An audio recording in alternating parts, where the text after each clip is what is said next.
semuanya, hari ini saya Jasmine Rala Saputra dan teman saya Meta Litifer akan menjelaskan mengenai the individual behavior dalam ekonomi. Apa sih yang dimaksud dengan individual behavior? Nah, dalam mengambil keputusan, manusia itu mengolah berbagai macam informasi. Seperti sekarang, kalian lagi nonton video individual behavior dalam ekonomi. Tapi bisa aja tangan kalian mengerjakan hal-hal lainnya. Terus sekarang kalian berkeputusan untuk mulai fokus pada video ini. Yes, itulah individual behavior, di mana kalian akan mengambil keputusan setelah mengolah berbagai macam informasi. Terus, apa sih pentingnya mengetahui individual behavior bagi seorang pengusaha atau manajer? Untuk mengenali konsumen atau pembeli kita, itu penting banget dalam hal bisnis. Karena di mana pola-pola itu kita bisa ambil untuk menjadi bahan strategi perusahaan kita ke depannya. Di mana kita bisa mengambil celah untuk menawarkan produk kita dan akhirnya membuat mereka menjadi konsumen loyal. Ada dua aspek penting dalam individual behavior di ekonomi. Yang pertama itu ada harga dan consumers income atau pemasukan. Siapa sih konsumer? Nah, di sini penting banget untuk kita benar-benar mengetahui siapa konsumer kita. Karena konsumer dan pembeli bisa jadi berbeda. Contohnya adalah produk bayi. Yang mengonsumsi adalah bayi, tapi yang mempunyai kekuatan untuk membeli adalah orang tua. Maka di sini kita perlu mengetahui individual behavior orang tua. Consumer behavior. Untuk mengamati consumer behavior, kita harus mengetahui consumer opportunities dan consumer preferences. Apa sih bedanya? Consumer opportunities adalah produk-produk yang dapat dibeli oleh konsumen. Konsumen mampu untuk membeli produk tersebut. Contohnya, ada seorang mahasiswa namanya Jenny. Dia setiap hari punya uang jajan Rp50.000 untuk beli makanan. Nah, salah satu makanan yang bisa dia beli adalah soto ayam. Maka soto ayam ini dikatakan sebagai consumer opportunities Jenny. Consumer preferences. Nah, kalau ini, produk yang dipilih oleh konsumen untuk dikonsumsi. Kayak Jenny tadi. Meskipun setiap hari dengan uang 50.000-nya, dia bisa beli soto ayam, tapi ya setiap hari dia nggak makan soto ayam, tapi dia makan soto daging, makan ketoprak, gado-gado. Nah, maka pilihan-pilihan makanan tersebutlah yang kita sebut sebagai consumer preferences. Tentunya consumer preferences ini juga affordable ya, yang bisa dibeli. Contohnya kalau Jenny pasti harganya itu di bawah 50.000 atau pas 50.000. Nah, sebelum kita lanjut, di penjelasan kita hari ini, kita bakal mengasumsikan di dunia ini cuma ada dua produk, yaitu X dan Y. Kemudian, kombinasi kuantitas produk X dan Y ini akan kita sebut sebagai kombinasi produk atau paket, yang kita kasih nama A, B, C, dan seterusnya.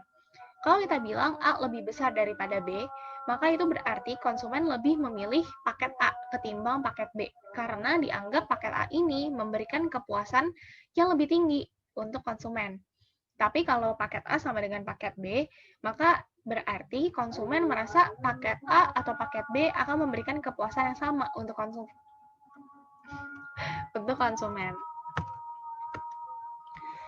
Kurva indifference. Nah, kurva ini yang akan menggambarkan tingkat kepuasan konsumen. Ini bentuk kurva indifference yang diwarnai merah muda. Nah, sepanjang garis kurva ini, kita bisa melihat ada titik-titik, yaitu titik A, B, dan C. A, B, dan C ini adalah kombinasi-kombinasi produk yang kita sebut paket. Nah, kalau sepanjang garis kurva ini ada 3 paket, maka konsumen tidak akan peduli mau dapat paket yang mana. Karena kepuasan yang dihasilkan dari ketiga paket ini sama-sama aja, karena di sepanjang satu garis kurva. Tapi beda halnya dengan paket D. Paket D ini juga bisa memberikan kepuasan kepada konsumen. Namun, karena letaknya di lebih bawah, lebih mendekati titik 00 dibandingkan A, B, dan C, maka tingkat kepuasannya akan lebih rendah. Kemudian, apa sih yang menentukan beda-bedanya kurva indifference? Karena masing-masing orang kurva indifference-nya akan berbeda. Salah satunya adalah marginal rate of substitution atau MRS. Yang artinya tingkat kerelaan konsumen menukar satu produk untuk mendapatkan produk yang lainnya. Oke, kita lihat di sini dari titik A ke titik B, konsumen merelakan dua produk Y untuk mendapatkan satu tambahan produk X dari titik A ke titik B. Gitu ya. Tapi kalau misalnya kita lihat dari titik B ke titik C, konsumen cuma rela mengeluarkan atau menukarkan satu produk Y untuk mendapatkan satu tambahan produk X. Kenapa bisa gitu ya? Inilah yang disebut sebagai diminishing marginal rate of substitution, yaitu keadaan ketika semakin banyak konsumen memperoleh suatu produk, maka akan semakin sedikit produk lain yang rela ditukarkan. Kita lihat ketika di titik A, konsumen hanya memperoleh satu produk X. Maka untuk mencapai dua produk X di titik B, konsumen merelakan dua produk Y sebagai gantinya. Tapi ketika sudah sampai di titik B, di mana konsumen memperoleh dua produk X, untuk mencapai di titik C, 3 produk X, konsumen hanya rela satu produk Y. Inilah yang disebut diminishing marginal rate of substitution. Kemudian, kurva indifference tidak akan berpatongan. Jadi, semakin jauh kurva indifference dari titik original atau titik 0,0, maka semakin tinggi kepuasan yang akan konsumen dapatkan. Jadi, mereka nggak bakal berpotongan. Dalam mengambil keputusan, manusia pasti diperhadapkan dengan batasan-batasan. Sama halnya dengan memutuskan paket mana nih yang terbaik. Nah, kalau di sini, constraint atau batasannya adalah budget constraint, di mana konsumen terbatas pada pilihan-pilihan produk atau paket yang bisa mereka beli. Contohnya Jenny tadi, uangnya 50.000, berarti budget constraint Jenny adalah 50.000. Kemudian, budget constraint bila kita jadikan formula atau persamaan, maka dinamakan budget set atau opportunity set. Dengan formula PXX ditambah PYY lebih kecil dari sama dengan M. PX adalah harga produk X, X besar sama dengan kuantitas produk X, PY harga produk Y, dan Y besar adalah kuantitas produk Y, sedangkan M adalah consumer's income. Budget line. Ini adalah persamaan garis consumer's income. Dengan formula PXX ditambah PYY sama dengan M. Maka dengan ini persamaan garisnya adalah Y sama dengan M dibagi PY minus PX dikurang PY dikali X. Kita bisa lihat persamaan garisnya di gambar yang di sebelah kanan. Kemudian kita bisa lihat juga ada daerah dengan warna merah muda dan titik G dan titik H. Maka titik G ini menjelaskan paket produk yang dapat dibeli karena masih berada di dalam budget line. Tapi titik H itu sudah tidak dapat dibeli oleh konsumen karena melewati budget line-nya mereka. Seperti Jenny. Jenny hanya bisa membeli produk di bawah 50.000 atau sama dengan 50.000. Tapi selebih dari 50.000, Jenny sudah tidak bisa membelinya. Budget line memiliki batasan ujung di koordinat Y dan koordinat X dengan rumus M dibagi PY untuk batasan koordinat Y dan M dibagi PX untuk batas koordinat X. Selain itu, yang menentukan kemiringan budget line adalah MRS atau Market Rate of Substitution, berbeda dengan Marginal Rate of Substitution. Kalau Marginal Rate of Substitution kan berdasarkan kerelaan konsumen, di mana mereka berdasarkan preferensinya mereka. Tapi kalau Market Rate of Substitution ini berdasarkan harga produk tersebut. Contohnya, harga satu porsi kentang goreng Rp5.000. Harga satu porsi sosis goreng Rp10.000. Maka di sini MRS-nya dengan rumus minus PX dibagi PY, maka hasilnya minus setengah.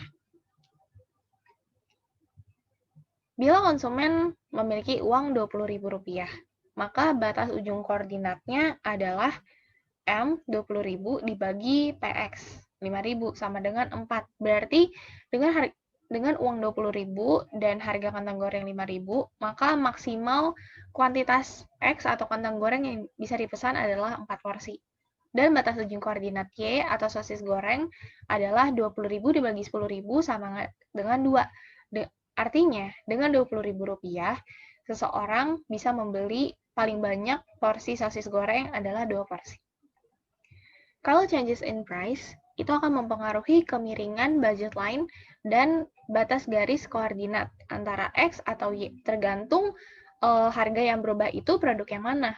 Kalau dicontoh, ini adanya perubahan harga pada produk X, yaitu harganya menurun, yang awalnya titik ya, garis berwarna hitam menjadi garis berwarna pink, yang awalnya kemiringannya terjal menjadi lebih landai. Dan juga batas ujung koordinat X-nya lebih jauh. Karena dengan income yang sama, tapi harga X-nya turun, maka konsumen akan bisa belanja lebih banyak produk X tersebut. Masih changes in price.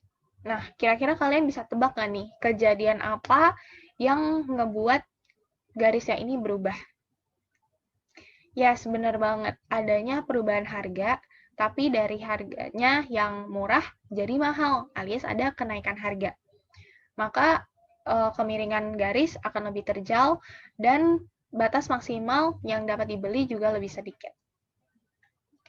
Oke, untuk bagian aku sampai sana. Yang bagian selanjutnya akan dijelaskan oleh teman saya, Mentality Fact. Saya akan melanjutkan yang teman saya tadi, Jasmine, sudah jelaskan. Oke, untuk bagian yang ketiga, yaitu Consumer Equilibrium. Konsumen tentunya akan memilih produk yang paling terjangkau dan yang memenuhi tingkat kepuasan mereka. Sehingga mereka akan memilih produk yang paling menguntungkan dalam segi harga dan kepuasan yang diberikan. Dan hal tersebutlah yang kita sebut sebagai consumer equilibrium. Untuk lebih jelasnya, consumer equilibrium adalah titik equilibrium dari pilihan-pilihan produk yang dimana paling terjangkau dan bermanfaat. Consumer equilibrium sendiri sangat penting untuk dipelajari. Kenapa? Karena dengan kita mempelajarinya, kita dapat mengenal tingkah laku suatu konsumen secara mikro, sehingga kita dapat mengenal mereka dan dapat membuat strategi-strategi yang tepat untuk mendatangkan konsumen kita untuk membeli produk kita sendiri. Dan dapat kita lihat dari gambar tersebut, ada titik A, B, C, dan D. Kira-kira di antara titik-titik tersebut yang mana yang akan dipilih konsumen? Jawabannya adalah C. Kenapa? Kenapa C? Padahal kan bisa kita lihat dari gambar tersebut kan semua harganya tuh hampir sama ya. Semuanya tuh mendekati budgetnya si konsumen, tetapi tetap C karena si C itu memiliki tingkat kepuasan yang paling tinggi di antara titik-titik yang lainnya. Makanya konsumen akan memilih C, sehingga itu akan menjadi consumer equilibrium-nya. Nah, kemudian hal penting yang perlu kita pahami yaitu slope dari kurva indifference ini itu sama dengan slope budget line. Dan nilai dari kurva indifferent tersebut atau nilai dari equilibrium tersebut disebut sebagai MRS, Marginal Rate of Substitution. Yaitu, maka dapat kita lihat bahwa point equilibrium itu rumus untuk mencari point consumer equilibrium itu rumusnya sama dengan MRS sama dengan PY per PX. Nah, kemudian bagian yang keempat, yaitu ada comparative statistics. Nih, yang pertama ada prices, changes, and consumer behavior. Perubahan harga yang terjadi dapat menimbulkan perubahan pada equilibrium consumption. Seperti contoh, dapat dilihat di grafik ini bahwa produk X mengalami penurunan harga. Akibat tersebut terjadilah rotasi berlawanan arah jarum jam dari budget line dan konsumen. Equilibrium memiliki berpindah menjadi titik equilibriumnya. Budget line-nya bisa dilihat kan berpindah dan titik equilibriumnya tetap di B, tetapi karena budget line-nya berpindah, maka titik equilibriumnya itu juga ikut berpindah. Nah, Dan dalam comparative statistics ini, yang bagian price changes itu dengan terjadinya perubahan harga itu dapat menimbulkan yang namanya substitution effect. Nah, substitution effect itu apa? Oke, kita anggap sebagai contoh nih, Coca-Cola sama Pepsi. Kebanyakan kan orang menganggap Coca-Cola sama Pepsi itu mirip ya, rasanya mirip soda gitu. Nah, jika kita anggap misalnya Coca-Cola tiba-tiba harganya naik nih, lebih mahal dibanding Pepsi. Tentunya konsumen secara nggak langsung, secara otomatis juga akan berpindah ke si Pepsi. Karena Coca-Cola harganya yang lebih mahal dan padahal rasanya sama-sama aja gitu. Nah, itulah yang disebut sebagai substitution effect. Kita mengganti produknya dengan produk merek yang lain. Kemudian ada selanjutnya yaitu income changes dan consumer behavior. Nah, perubahan pendapat konsumen juga dapat merubah perilaku konsumsi konsumen. Mengapa? Karena budget dari konsumen sendiri berubah sehingga mereka mencari equilibrium yang sesuai dengan budget yang mereka ada yang setelah terjadi perubahan tersebut. Nah, dari grafik bisa kita lihat. Terlihat bahwa awalnya konsumen memiliki titik equilibrium di poin A, lalu dia pendapatannya naik. Nah, setelah naik, maka konsumsinya berubah dan menjadi lebih dari biasanya. Dan sehingga dari poin A naiklah ke B.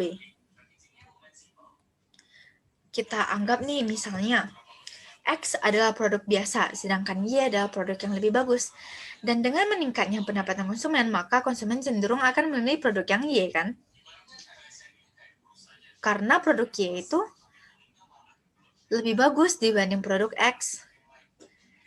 Dan karena pendapatannya naik, maka dia juga ingin mengganti produk yang dia gunakan juga yang lebih baik. Nah, makanya dia budget line-nya pun berubah, dan dari awalnya equilibrium-nya itu A, berpindah juga menjadi B. Kemudian next ada yang namanya substitution and income effect. Nih, misalnya seorang konsumen awalnya memiliki titik equilibrium di poin A. Seperti grafik, seperti yang ada di gambar ini ya, dan memiliki budget di line F dan G. Dan produk X mengalami peningkatan harga, sehingga menyebabkan budget line berpindah dari menjadi F dan H. Bisa kita lihat kan, itu dia berpindah. Dan juga tentunya karena dia budget line yang berpindah, titik equilibrium-nya juga berpindah dong ya. Nah, dan dari B, titik equilibrium-nya itu pindah menjadi C. Nah, tetapi ternyata si income-nya konsumen tuh naik juga. Nah, maka berubahlah lagi budget line-nya si konsumen itu. Nah, berpindahlah ke JI. Dan titik equilibrium-nya berpindah lagi dari C ke B. Kenapa? Karena peningkatan harga yang terjadi itu juga berakibat kepada penurunan real income dari konsumen. Dan oleh sebab itu konsumen beralih kembali kepada titik yang lebih mencari titik sesuai dengan budget line mereka yang lebih memuaskan mereka. Kemudian ada yang kelima yaitu application of indifference curve analysis. Yang pertama yaitu ada choices by customer. Choices by customer dan contohnya. Contoh yang pertama sesuai gambar yang ini bisa kita lihat bahwa anggapannya ada promo buy one get one. Dan misalnya nih kita anggap nih buy one pizza get one pizza. Dan dari promo tersebut sebenarnya bisa kita bilang kalau itu merupakan pengurangan 50% dari harga pizza yang sebenarnya. Dan dari grafik ini bisa kita lihat bahwa awalnya konsumen memiliki budget di A dan B. Budget lainnya di A dan B. Dengan equilibrium di C. Dan kita anggap C itu merupakan pizza kecil. Sehingga bisa kita konklusikan konsumen lebih memilih pizza kecil ketimbang yang besar. Karena poin D itu merupakan pizza yang besar. Tetapi sesuai dengan gambar tersebut dapat kita lihat bahwa poin C itu lebih memuaskan konsumen. Tetapi kemudian muncullah promo buy one get one tuh. Maka muncullah lagi satu poin, E tambahan. Nah, yang dimana itu dengan kita membeli satu pizza, kita juga mendapat satu pizza lagi. Jadi totalnya kita mendapatkan 2 pizza. Yang dimana lebih menguntungkan dan lebih affordable dan lebih worth it juga, maka konsumen juga akan berpindah ke titik E. Kemudian yang kedua, yaitu ada cash gift. Misalnya kita anggap konsumen membeli suatu paket A nih, paket A, dan ketika dia membuka paket tersebut, ternyata terdapat gift cash sebesar $10 untuk produk X. Dan ternyata dia juga udah dari sebelum-sebelumnya dia udah menyiapkan uang sebesar $10 juga. Nah, gift cash tersebut dapat ditularkan kepada poin B.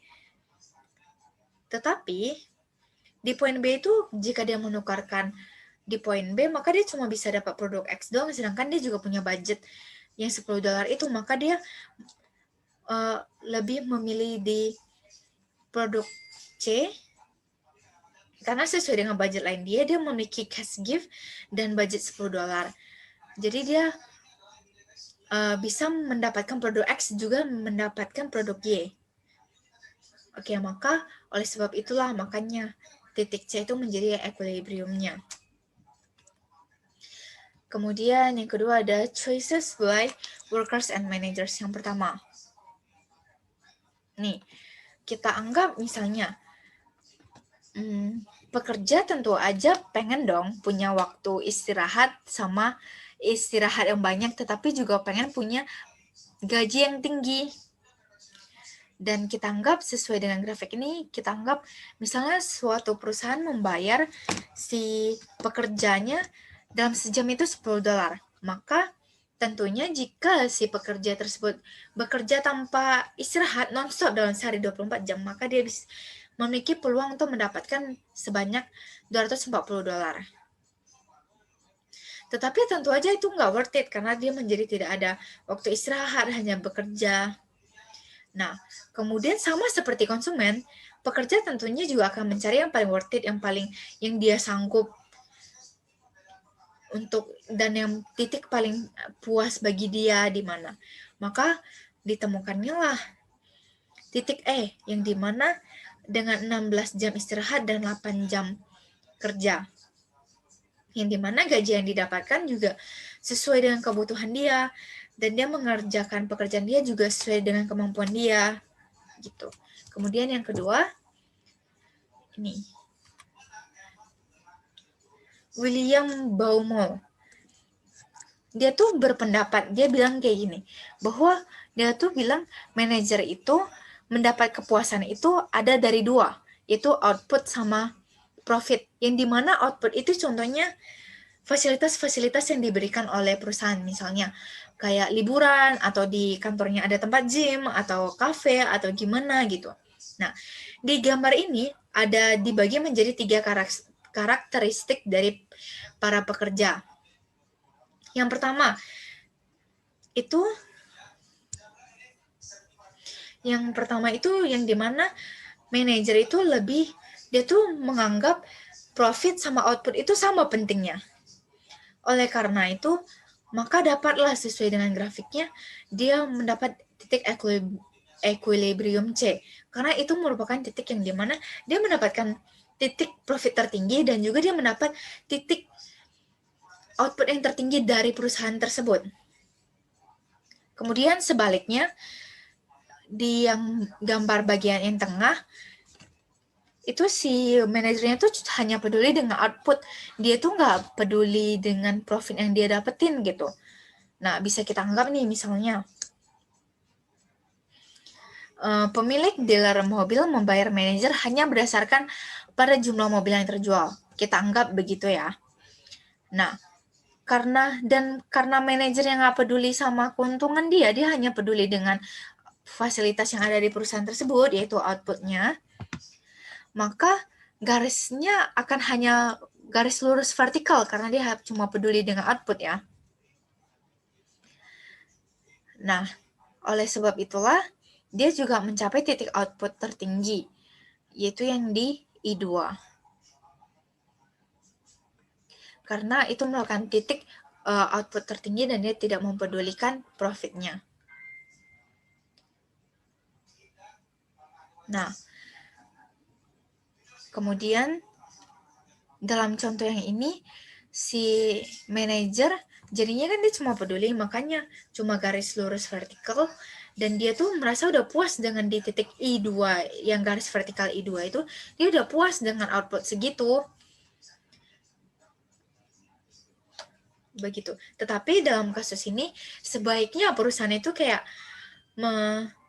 mengajak atau mentraining si karyawannya, ya si manajer atau karyawannya itu biar lebih peduli dengan profit, jangan cuma outputnya doang begitu.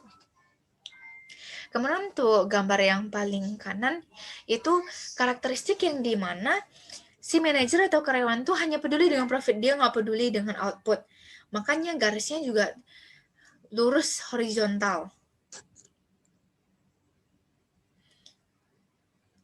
Nah, sehingga dan bisa kita lihat bahwa dia mencapai titik paling kepuasannya itu di titik C, di mana kurva indifferent I2 setinggi mungkin menjadi peluang bagi dia. Dan dalam contoh ini keuntungan lebih besar. Dia lebih mempedulikan keuntungannya dibanding outputnya. Dan juga ini juga masalah penting bagi perusahaan. Kenapa? Karena kita perlu membujuk si pekerjanya atau manajer agar jangan cuma peduli dengan hasilnya, tetapi juga harus peduli dengan nilai dari perusahaannya, dari fasilitas perusahaannya gitu. Kemudian indifference curve and curve analysis and demand curve. Nih, kita kan udah mempelajari bagaimana perilaku konsumsi konsumen individu bergantung pada variabel-variabel yang telah kita pelajari, yaitu harga barang substitusi, harga barang pelengkap, selera, pendapatan gitu. Nah, sehingga kita dapat menyimpulkannya dengan analisis kurva indifference dan kurva permintaan. Yang pertama, kurva individual demand. Bisa kita lihat bahwa konsumen awalnya berada dalam equilibrium di titik A, di mana pendapatannya ditetapkan di M, dan harga PX dan PY. Tetapi ketika harga barang X itu jatuh ke level yang lebih rendah, maka peluangnya si konsumen itu menjadi lebih besar dong, dia menjadi lebih bisa mendapatkan lebih banyak barang gitu. Nah, oleh sebab itu dia berpindah dari titik equilibriumnya ke A ke B jadinya, karena budget lainnya juga otomatis berpindah dong gitu kan. Nah, kemudian